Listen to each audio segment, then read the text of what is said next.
Hey guys, this is Jay Twisted Christian back with another video. Please check out these last videos.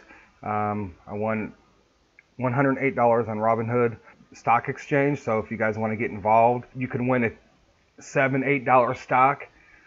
Research like the top penny stocks that are out there and go get yourself 400, 500, 600 penny stocks. You know, maybe it'll go up, but always do your research. But I'm taking mine and I'm investing mine in Zion Oil here for right now. And I'm going to be looking for some really good stocks that are actually like 2 cents or less each. And I'll be using any of my referral stocks I get to purchase those. But today I want to talk about Dinar and the post RV and what your plans are. A lot of people don't really understand that it takes a lot of money to actually retire, or it takes money to retire and to do a business. For some of you, if you have an estimated future value, if you have $1 million or less, you're not going to be able to retire unless you already have a lot of money, or unless you have a really good retirement program with your job already. Because one of the things is that just like this is going to be an instant investment that's it's just gonna turn around one day, just like winning the lottery. All right. And now over 50% of all lottery winners go broke. Doesn't matter how much. There's tons of stories. If they won hundreds of millions of dollars, or just a couple millions of dollars, or 500,000, they always go broke. And so that's the reason why you have to ask a lot of these questions post RV, because what's going to happen is usually between the first and the fifth year, is by the time you hit the fifth year, you might be up to 50%, 60% of all people who go broke after receiving any kind of large amount of money. That percentage increases where they're filing bankruptcy or they're going broke, and there are a number of factors that play into that. So you have to be prepared. And if you don't have enough Iraq dinars to retire off of, because you don't have any other investments, unlike me, I'm invested in a lot of different currencies. I'm invested in stocks on various websites and a lot of other things. So I got a lot of other things going, not just Iraq Dinar. A lot of you are afraid to get into the markets, but you guys have been sitting back watching all these other investments that would have brought you a lot more money if you had just paid attention than Iraq Dinar. As we go through, we talk about, what are you going to do when it's post RV? I'm not talking about going to the bank and exchanging and trying to call these 800 numbers, which is absolutely ridiculous, because there is no 800 number to call.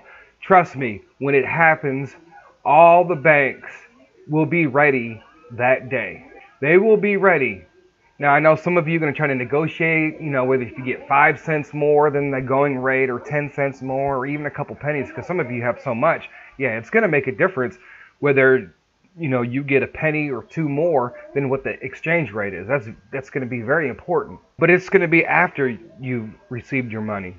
Especially for those who have $1 million or less, you're going to have to keep working, because what's going to happen before you know it. If you have, after taxes and everything, you have 1 million USD. You're still at your job and you want to leave your job. But I would not recommend leaving your job at least right away until you know that you're able to go for the long term. But let me show you a quick example.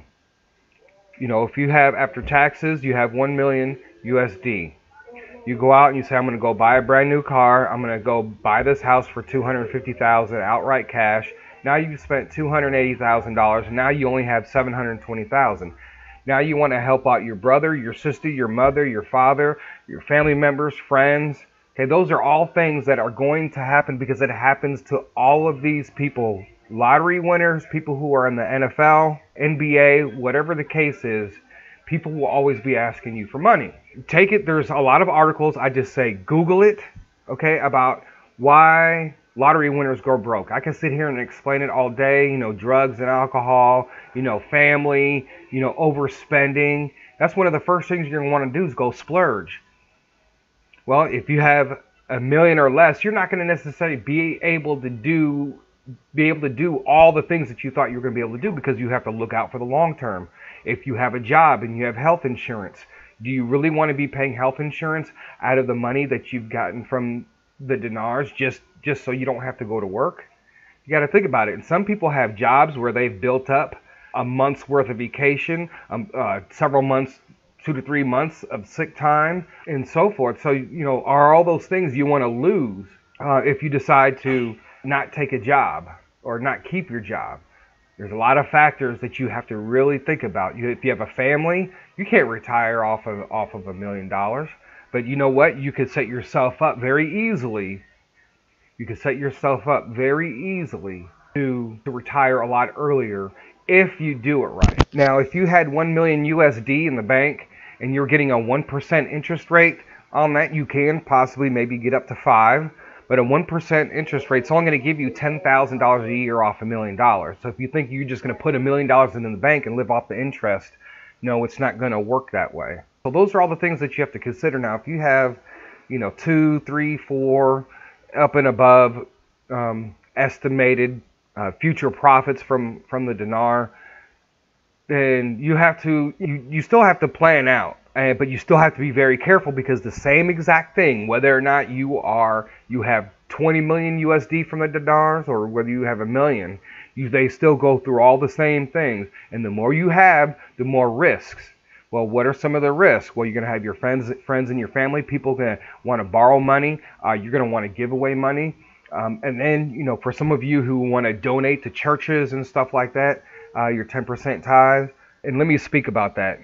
And whatever you do, I would not, the only other person that I can see in ministry right now, because Hank Kuhneman hasn't been right yet, is Kim Clement. That's the only ministry that I would give to as far as outside of where I live. Because I really believe that if all these people with all these dinars, if you invest locally, okay, I'm not talking about your local church that ain't doing nothing.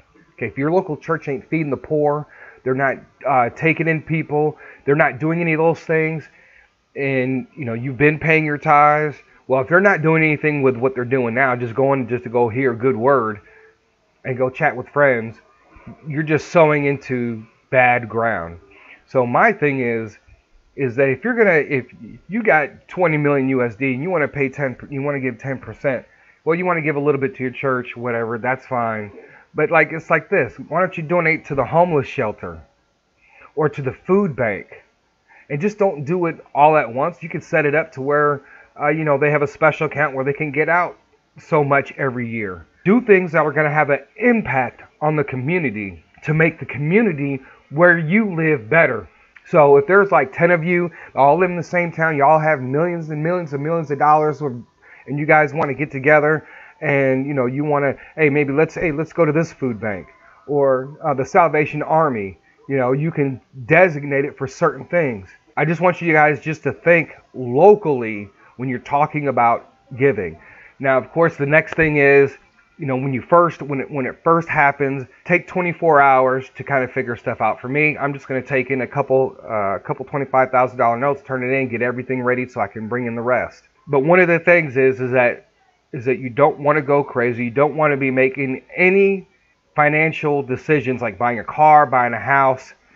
I would even say within the first week, unless you have a whole lot.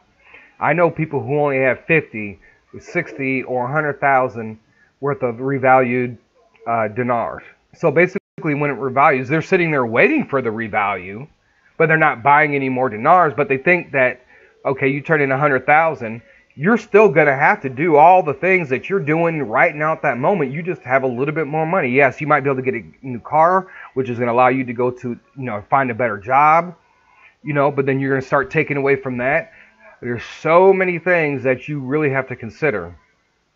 You're going to have to consider your friends and family. They're going to be asking for money. You're going to want to help people, whether or not if you are going to buy a house, whether or not if you're going to move. Maybe you want to get out of the area that you live in, and this is your opportunity to do it or break away. Maybe you want to start a business. How much is that business really going to cost? And so for those people who that have less than $1 million, you got 50 to 100, whatever, up to $1 million. Think about how you can turn that into something a lot more. If you, by the end of the day, you only have 50,000 USD after the revalue, well, you better doggone sure make sure that you put most of that up. So one of the things that I'm going to do, because I have enough, I can retire if I want to. But one of the things that I have to consider is, okay, well, we live in a tumultuous world. What am I going to do? Am I going to go get a house? Am I going to go out on a farm? Am I going to buy some silver and gold, just to have some physical silver and gold? I wouldn't buy very much, enough to barter if I need to, because everybody talks about this great big financial collapse and all this and all that and war and, all these conspiracy theories and everything. But you know what? Yes, you should always be prepared, because if a meteorite was to hit next to your town right now and it just devastated, it just caused all this chaos, what could you do? You have no food. You barely have any food, water, transportation to get anywhere. Things that are an emergency. So that's one of the things that I'm going to do, is always be prepared if possible, because you could go out and buy a house, a farm, a car, have it bulletproofed and everything else, and all hell will break loose and you'll be 3 or 4 states away. So all I just want to say is that just really be careful. Let me see here. In 2009, NFL, 78% of all NFL players are either bankrupt or under financial stress within 2 years of retirement. 60% of NBA players go bankrupt within 5 years after leaving the sport. So, of course, we know that's not a lot of everybody, because there are some major figures that have gone broke. They've been in the news. But you have a lot of these other players that are only making maybe $500,000 a year or $1 million a year, and they're in and out of the league for 20 years, and they finally decide to retire. Regardless of whatever the situation is, a lot of these players, they overspend, they help out people too much, they buy cars and houses, they're living the life and they're living the dream, but they pay for it afterwards. That means all the years of playing football in high school, college, and NFL, 78% of those players will go bankrupt, or they'll be seriously financially stressed within 2 years of retirement. Same thing goes for basketball. Grade school, high school, college, playing in the pros. Maybe those figures don't include those players that only last 5 years in the NBA or the NFL. But there's just so many things to consider post RV and how you're going to spend your money. And I'm really speaking to those who don't have very much. Those who only have 50 to a million. And because I want you guys to be really careful with what you do. Because in a year, in 2 years, some of you will be crying because you have went through all your money and you're going to be looking for another revaluation of another currency. You're going to be looking for the next big thing, and it's not going to be there. That's why you have to dig your fingers into the markets now. You have to dig your fingers into the stocks and bonds and other currencies, other things that are other investments. If you say, hey, I'll just take my $50,000, put it into a CD. I'll keep working and doing what I'm doing. Maybe instead of putting 50, I'll put in 40, and then keep the 10 and do what I need to do with the 10, and then I'll just have it in there and just growing interest. You could do that. So what are you going to do? What's post RV besides going to the bank and exchanging your funds? There's a lot of things you're going to have to consider. What about your relationship? Maybe things aren't so good with your wife or your husband. Maybe they didn't believe it, and are you going to get divorced? And then guess what? You'll be split in half the dinars. A lot of people aren't really thinking. Maybe you have a girlfriend or a boyfriend. Because now that you've come into all this money, are you going to stay with them, or do you feel like, are you going to move? You're going to get a new car? You're going to buy a house? How are you going to take care of your family? Health insurance, I think, is going to be the number one thing, because let me tell you something. Even if you have 2 million USD and you decide not to work, you're still going to have to pay for health insurance on your own. And if you want a decent plan, that's going to cost you a lot of money every month. You have to be careful about leaving your job. If you have a job you've only been at a year and you haven't really built up any vacation time, sick time, the revaluation will allow you to go get a job that provides good health benefits. And then you won't have to, worry. Yeah, you'll have to go to work to keep those benefits, but you won't have to do it forever. And it also depends on, your age. For me, I'm 46 years old. So even if I had 1 million USD,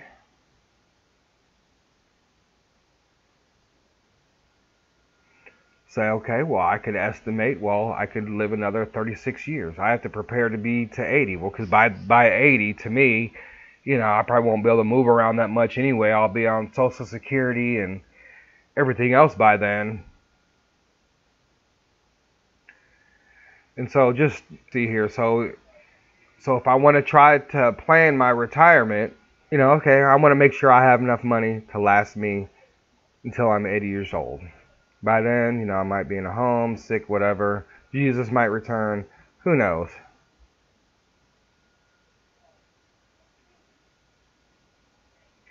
So I'm going to need 34 years. That's going to cost me $29,411 every year for the next 30-something years. That's what it's going to cost me. Live if I was just to strictly retire off $1 million in however many years. Now, if you're a let's say you have 2 million, and maybe you're 20 years old, maybe you're 25 years old. Well, guess what? You got a plan for 55 years. Well, you divide 2 million by 55. Well, that's $36,000 a year that you can only spend.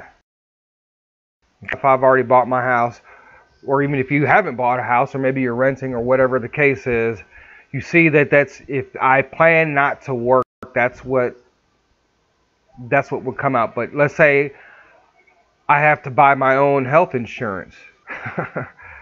Well, you already know how much health insurance costs when it comes out of your paycheck. So really, it's really not a lot. So for me, I have my own business adventure that I want to do. I have so many things that I'm involved in. And that's the whole thing. See, when Dinar revalues, changes in value, and then I have all these other investments. And when they start coming through, it's just going to bring in more and more and more money. You got to have different streams of avenue.